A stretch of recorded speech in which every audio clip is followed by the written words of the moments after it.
What's up, everyone?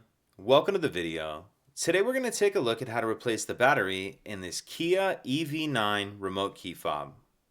This Kia EV9 key fob is going to use replacement battery CR2450, and I'll put a link in the description box of this video to where you can find these replacement batteries if you're in need.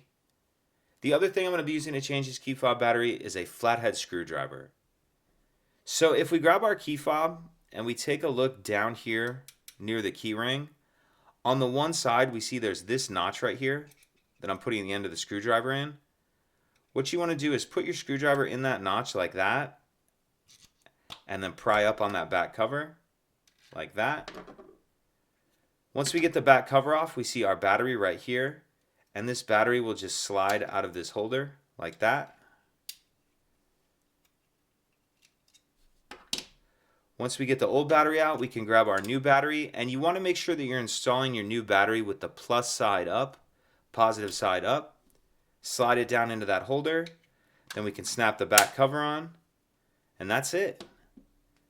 If you have any questions, please let me know. If you could take a second to like and subscribe, it helps us out, and I'd appreciate it.